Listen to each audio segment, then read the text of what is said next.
This time is so very big breaking news at the ground of our Kaliachok. Kaliachok से गर्व endocrinologist Dr. Ramiz राजा পরামর্শটা কেমন লাগলো? ভালোই। ডাক্তার ভালো। सुनो दुनिया वालों, कलियाचक की नाम पर कीचड़ उछालने वालों, उस हाइना से जाके कह दो कि यहाँ बम नहीं, यहाँ तो कलाकारों की सम है। সুগার নিয়ে যারাই চিন্তিত আছেন, সুরক্ষাতে কি সুরক্ষা দিচ্ছেন স্যারের কাছ থেকে জেনে নেব। সুগার টাইপ 1 একটা টাইপ 2।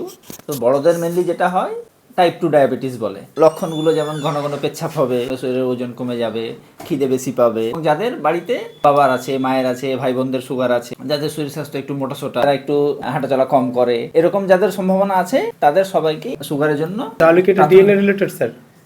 কিছু ক্ষেত্রে ডিএনএ রিলেটেড, সব ক্ষেত্রে নাও হতে পারে। কিভাবে লড়াই করবে? লাইফস্টাইলটা মডিফিকেশন করতে হবে, একটু ঘাম ঝরিয়ে হাঁটাহাঁটি করতে হবে, ভাত, রুটি, আলু, মিষ্টি এগুলো খাওয়া কমিয়ে দিতে হবে। এন্ডোক্রাইনোলজিস্ট তাদের পরামর্শ নিয়ে ওষুধগুলো খেতে হবে। তেতো খাচ্ছে অনেকজন। তেতো যদি কেউ খেতে চায় খাবে, কিন্তু তেতো খেলেই সুগার কমবে এরকম বলা মুশকিল। সবাই প্রোভাইড করে কি কালার জুস খেতে গেলে কমে যায়? এটা সায়েন্টিফিক প্রুফ তেমন নেই।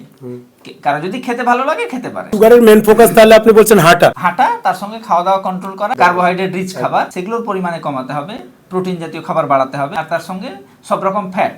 এটা মারণ ব্যাধি কেন রূপ নিচ্ছে স্যার? মানুষের তো এখন হাঁটা চলা একদমই কমে গেছে, একদমই হয় না বললেই চলে। চারদিকে যে এত অ্যাভেলেবল খাবার দাবার, চারদিকে বিরিয়ানি, রেড সিগন্যাল স্যার। যাদের সুগার হয় তারা জিমে আসতে ভয় পায়, জিমে যেতে পারে, সেটা সাবধানে যেতে হবে। যে মারণ ব্যাধি সুগারের কারণ খুঁজে তাকে নির্মূল করার উদ্দেশ্যে আপনাদের যে সুদূর প্রসারী গবেষণা, তা আজ কোন জায়গায়? আমরা অনেক ক্ষেত্রে দেখেছি যারা ভালো মতো সবকিছু মেনে চলছে, তাদের ধীরে ধীরে ওষুধ বন্ধ হয়ে যেতে পারে, কিন্তু সেটা এই নয় যে কিওর হয়ে গেল। যাদের ডায়াবেটিস আছে তাদের তো মেনটেন করতে হবে, তার সঙ্গে যাদের ফ্যামিলিতে ডায়াবেটিসের হিস্ট্রি আছে বা যাদের ওজন হয়তো প্রয়োজনের তুলনায় অনেক বেশি, সাবধানতা অবলম্বন করতে হবে যাতে ওজনটা কমানো যায়, তার সঙ্গে ডায়েটগুলো মেনটেন করা যায়, তেল মশলা এগুলো খাওয়া, বাইরের ফাস্টফুড খাওয়া এগুলো কমানো যায়, যাতে পরবর্তী সময় ডায়াবেটিসটা না। আপনারা যখনই প্রয়োজন মনে করবেন যে সুগার জনিত সমস্যা থেকে কিভাবে বাঁচা যায়, তো সরাসরি তিনার কাছ থেকে পরামর্শ নেওয়ার জন্য চলে আসুন কালিয়াচক মাস্টার পাড়ায় সুরক্ষা প্লাসে। তিনি কখন বসছেন স্যার, একটু টাইমটা বলবেন? প্রত্যেক মাসে 3য় রবিবার।